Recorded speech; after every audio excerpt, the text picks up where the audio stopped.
हिसार का एक ऐसा शख्स जिससे मैं आपको मिलवाने चाह रहा हूं, जो दावा करता है, अगर मैं जीत जाऊंगा तो मैं इस शहर का, मतलब जो हिसार शहर है उसका मैं नक्शा चेंज करके रख दूंगा। मेरे पास इतना बढ़िया लेआउट है जिसके कारण जो समस्याएं हैं, जो लोगों की समस्याएं हैं, वो समस्या मैं चुटकियों में दूर कर सकता हूं।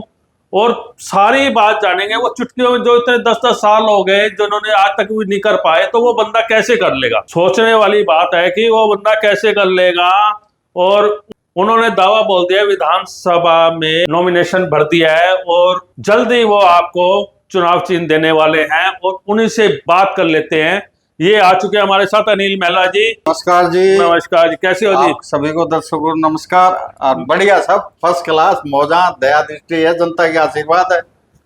महिला जी, आप ये बताइए मुझे कि आप इतने बड़े बड़े दावे कर रहे हो। हाँ? इतनी बड़ी लिस्ट आपने लगाई हुई है, गाड़ी के पीछे भी लगाई हुई है। बिल्कुल। और लिस्ट के अंदर आपने ये कहा है कि मैं भ्रष्टाचार को हटा दूंगा, मैं जो यहाँ की सड़कें हैं वो ठीक करवा दूंगा, सीवरेज समस्याएं ठीक करवा दूंगा, लोगों को गंदा पानी पीने को मिल रहा है वो भी ठीक करवा दूंगा, और बहुत सी चीजें आपने लिखी हैं। और जो नगर निगम से लोग परेशान हैं, बिल्कुल, उनकी समस्या भी मैं दूर करूंगा। बिल्कुल। तो ऐसा कौन सी आप झड़ी लेकर आए हो जो 10 साल के अंदर वो ठीक नहीं कर पाए, वो आप कह रहे हो कि मैं 5 साल में कर दूंगा? ऐसा क्या है आपके अंदर? आप, जनता जानना चाहती है, आप सीधी बात। हाँ।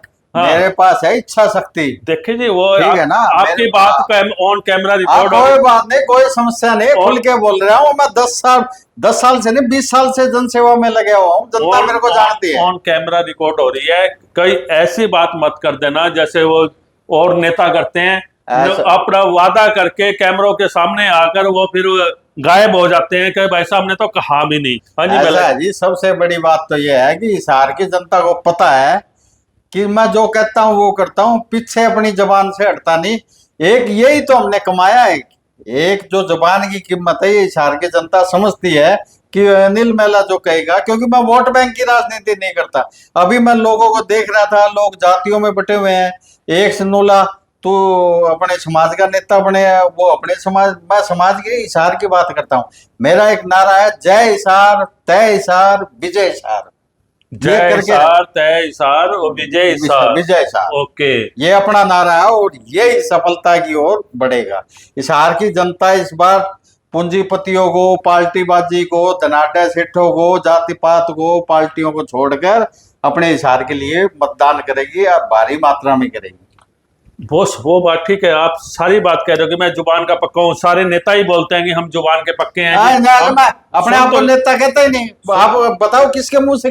मेरे लिए नेता एक ही है, सुभाष चंद्र बोस के अलावा मैं ना किसी को नेता मानता और ना मैं कि अपने आप को कहता। नेता मानना ही नहीं चाहिए। सर, बातें करनी आसान है, लेकिन ऐसा है ना, मैं तो करता। ऐसा है, प्रैक्टिकल। एक काम करो, आप एक काम करिए। मैं धरने पे बैठा था धूप में 50-55 डिग्री में 4 महीने। आप किसी को 2 दिन बिठा दो, छोड़ो बात। आपका हो ना, करने में तपस्या करनी पड़ती है और देह रखना पड़ता है। और भ्रष्टाचार के खिलाफ हो तो खुद को ईमानदार बनना पड़ता है। सीधे मुद्दे पर आते हैं। मुद्दे पर आते हैं। हमें ये बताइए कि आपने जो लिस्ट जारी की है, हाँ बिल्कुल, उसमें काफी चीजें आपने लिखी हैं कि ये समस्याएं हम दूर करेंगे। बिल्कुल। क्या आपके पास ऐसा क्या लेआउट है? क्या आप जनता को ऐसी चीज दोगे कि जनता आपको वोट दे? ऐसा बिल्कुल, आपकी बात सही है। और वोट क्यों दे, वो भी बताइए। क्योंकि यहाँ पर जो खड़े हुए हैं वो पूंजीदारी लोग खड़े हुए हैं और बहुत से पार्टियों से खड़े हुए हैं। तो वो वोट आपको क्यों दे? लोग आपको वोट क्यों दे? क्या आप उनके लिए क्या काम कर पाओगे? वो सारी बात बताइए। सबसे बड़ी बात तो मैं आपको बताता हूँ। मेरे को वोट इसलिए दे कि मैं एकमात्र ऐसा उम्मीदवार हूँ जो सच्चे मन से लड़न लग रहा हूँ। आप लोग मेरी फेसबुक पे मेरी वीडियो देख लीजिए। बाकी प्रत्याशी एक उच्च घराने के खिलाफ कुछ नहीं बोल रहा। अब मैं सबको लाइन में ले रखा है कि आपने क्या किया। नहीं सर, ना बोलना फर्क पड़ता है सर। हाँ, दूसरी चीज है, मैं धरातल पे काम किया है। मैंने अपना मैनिफेस्टो के नीचे जो मैंने काम किए हैं, बिना किसी पद के, बिना किसी लालच के, बिना किसी उसके, मैंने आज तक जनता को तंग नहीं किया। और अपने दम पे सर, जो बैठा है, आपको ही पता है इस चीज का। आप मुद्दे को भटका रहे हो। ना, ना, ना। हम ये कह रहे हैं कि जनता कैसे आप पर विश्वास करे। आप जो आपने लिखा है कि मैं सिविल हॉस्पिटल्स हैं, स्कूल्स हैं, मैं सड़कें हैं, लोग गंदा पानी पीते हैं, और जो नगर निगम से जो आजकल की जो चल रही है, इनमें एनओसी को लेकर काफी दिक्कतें चल रही हैं, आप उनको कैसे ठीक करोगे? क्या आपके पास उस बात पे आइए, उसी बात पे आइए, उसी बात पे आइए, मेरी बात सुनो। हाँ जी जी। बस स्टैंड का है, हाँ जी। बस स्टैंड शिफ्टिंग का मैंने बोला हुआ कि नहीं होने देंगे। क्यों नहीं होने देंगे? एक बात बताइए, आप मुझे बताइए, बताता हूँ मैं। बस स्टैंड अगर यहाँ से चेंज होता है, हाँ। अगर यहाँ पर local bus stand, local bus stand अगर यहाँ रहता है और बस स्टैंड वहाँ चेंज होता है, क्या ट्रैफिक की समस्या दूर नहीं होगी? एक मिनट, क्या शहर नहीं होगी ना? क्यों शहर? चलो आपसे पूछता हूँ मैं, आप सियाने आदमी हो, आप सियाने आदमी हो, जिंदल चौक है, कैंप चौक है, वहां बस स्टैंड है क्या? बस स्टैंड है या नहीं है, आप बताइए। नहीं, बस स्टैंड नहीं है। जाम है या नहीं है, वो बताइए। जाम है, वो इससे ज्यादा जाम है या नहीं है? जाम है, इससे ज्यादा है ना।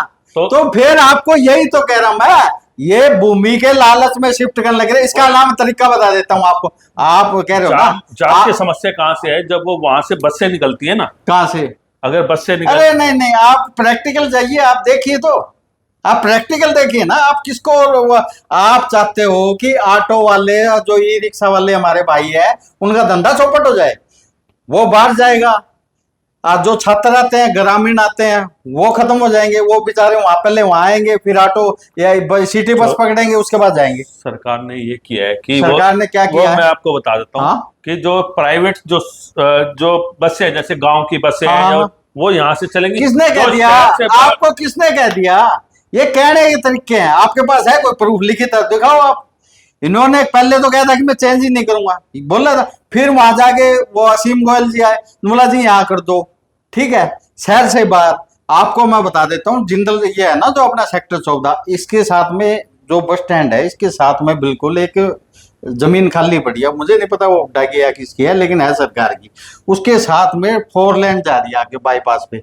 जब हमारे सब कुछ बन चुके हैं, तो इस बस स्टैंड चेंज, इसका इनका मतलब मकसद पता है क्या है? कि बस स्टैंड बाहर जाएगा, तो ये जो ऑटो ई रिक्शा वाले गरीब इंसान है ना, इनको खत्म करने की साजिश है। ये खत्म हो जाएंगे। ये खत्म क्यों होंगे? आप पूछो। आप बाहर बस स्टैंड जाएगा तो सिटी बसें चलेगी, सीधी सी बात है। वो तो 100% चलेगी। लोगों को रोजगार भी तो मिलेगा। किसको रोजगार? रोजगार तो छीनेगी यार। कमाल करो, ऑटो ई रिक्शा से रोजगार मिलेगा, एक पूंजीपति को मिलेगा। आप भी है तो कमाल करो। एक तो हजारों लोगों का रोजगार चलने लग रहा है, अपने बच्चे पालने लग रहे हैं ना। ये ई रिक्शा ऑटो वाले क्या करेंगे फिर? आप बता दो। अच्छा, आप ये कह रहे हो कि बस स्टैंड यही रहना चाहिए? हाँ, बिल्कुल यही रहना। जाम की समस्या कैसे दूर होगी? जाम की समस्या, ये मेरा काम है ना। आप मेरे को, मैं अभी दिला दो 6 महीने, छोड़ो। अभी 20 दिन चलने लग रहे हैं ना, आप 3 दिन दिला दो।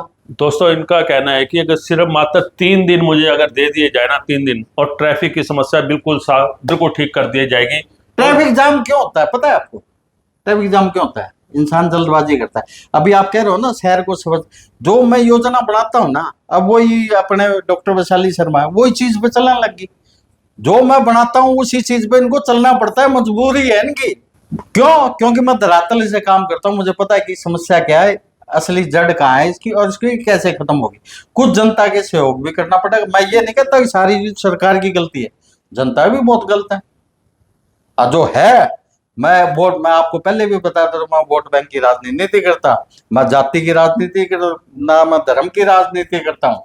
राजनीति तो मेरे खून में है ही नहीं। मैं सेवा की राजनीति करता हूँ, और साफ और स्पष्ट कहता हूँ, कोई दिक्कत नहीं। अगर जनता थोड़ी नाराज होगी, अतिक्रमण के खिलाफ मैं था, बोला, कुछ लोग नाराज हुए, लेकिन पूरा हिसार तो खुश होता है। ये चलता है, कोई परवाह नहीं है इस चीज की। हम इतना बड़ा इंटू ना करते हुए, हम सिर्फ आपने सीधे मुद्दे की बातें करते हैं कि जो आपने लिस्ट बनाई है, बिल्कुल बनाई है, वो लिस्ट आप लोगों को बताइए। उन लिस्टों से आप कैसे लोगों की समस्या को दूर कर सकते हैं? ऐसा है ना सर, वो तो बहुत लंबा हो जाएगा। पहले तो बस स्टैंड चेंज नहीं करना भाई, सीधी सी बात। ऑटो और हमारे भाइयों की तकलीफ है सीधी।